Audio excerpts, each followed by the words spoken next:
अगर भारत में सबसे कॉमन बीमारी की बात की जाए तो वो शायद गैस की प्रॉब्लम होगी, जो शायद हर एक व्यक्ति को होगी। अगर व्यक्ति 30 साल के ऊपर का है तब तो उसे गैस की प्रॉब्लम होनी ही होनी है। हालांकि ये प्रॉब्लम नहीं है, ये तो बस बॉडी का एक नेचुरल प्रोसेस है। इसी गैस के चक्कर में हम तरह तरह की दवाइयाँ खाना शुरू कर देते हैं। हमारे शरीर में दर्द होता रहता है, सांस लेने में दिक्कत भी हो सकती है और सीने में जलन भी होना शुरू हो जाती है। इसीलिए आज इस गैस के बारे में हम ढंग से जान जाएंगे कि हमारे शरीर में, हमारे पेट में ये गैस बनता कैसे है, जिससे आज के बाद आप कभी भी इस विषय में मिसलीड ना हो पाओ। देखिए, गैस हमारे पेट में डिफरेंट सोर्सेस से आते हैं, जिसमें से 3 सोर्स हैं। हमारे सांस के द्वारा, पेट में भोजन का एसिड के मिलने के बाद गैस का बनना, और हमारे लार्ज इंटेस्टाइन में बैक्टीरिया के कारण गैस का बनना। चलिए इनके बारे में हम एक एक करके जानना शुरू करते हैं। देखिए, जब हम मुंह से सांस लेते हैं, खास तौर से जब हम पानी पीते हैं, भोजन करते हैं या जब हम बहुत ज्यादा बोलते हैं, तो हम अपने अंदर गैस को भी इनहेल कर लेते हैं। यह गैस सीधे हमारे भोजन या पानी के साथ हमारे पेट में भी चला जाता है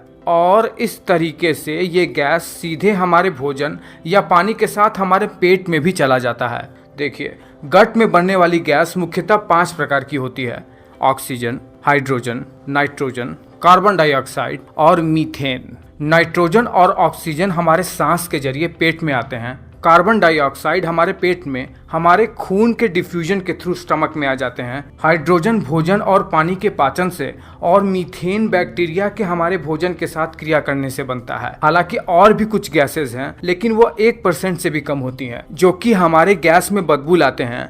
मेनली सल्फर रिच गैसेस। जब भी हम कोई भोजन खाते हैं तो पहले वो हमारे आमाशय में जाता है, जहां पर वो एसिड से मिलकर फूड का ब्रेक डाउन होना शुरू हो जाता है, और जब ये भोजन छोटे छोटे टुकड़ों में टूट जाते हैं, उसी समय स्टमक गैस भी प्रोड्यूस करने लगता है, जो कि डकार के थ्रू हमारे बॉडी से बाहर निकल जाता है। और अगर डकार के थ्रू ये गैस हमारे बॉडी से बाहर नहीं निकल पाता है तो ये भोजन के साथ ही छोटी आंत में पास हो जाता है। पर स्टमक में बनने वाली गैस बहुत ही स्मॉल अमाउंट में होती है। जैसे ही ये फूड हमारे छोटी आंत में पास होता है, छोटी आंत में बाइल जूस और पैनक्रियाटिक जूस इस भोजन के साथ मिलकर इस भोजन को छोटे छोटे यूनिट्स में तोड़ना शुरू कर देते हैं। जैसे प्रोटीन को अमीनो एसिड में, फैट को फैटी एसिड में। लेकिन जब ये कार्बोहाइड्रेट को पचाने का प्रयास करते हैं तो कार्बोहाइड्रेट के कुछ पार्टिकल्स छोटी आंत में पूरी तरीके से पच नहीं पाते हैं। इसीलिए ये रैपिडली फर्मेंटेबल कार्बोहाइड्रेट वाटर के ड्रैग के साथ ही अब बड़ी आंत में चला जाता है, और बड़ी आंत में जाने के साथ ही हमारे गट में गैस बनने का असली प्रोसेस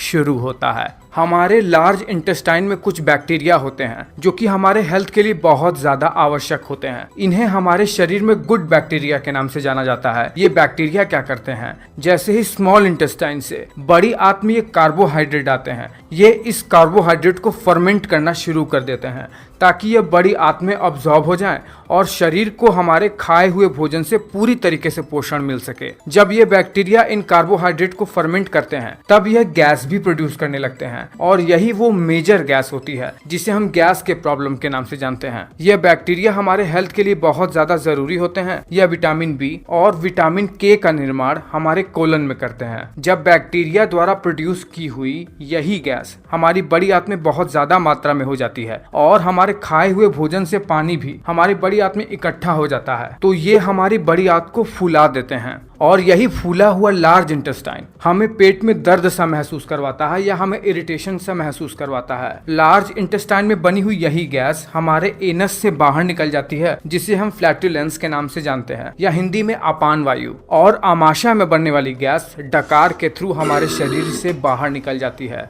आपको ये वीडियो कैसा लगा है मुझे नीचे कमेंट करके बताइए। अच्छा लगा है तो लाइक जरूर करना।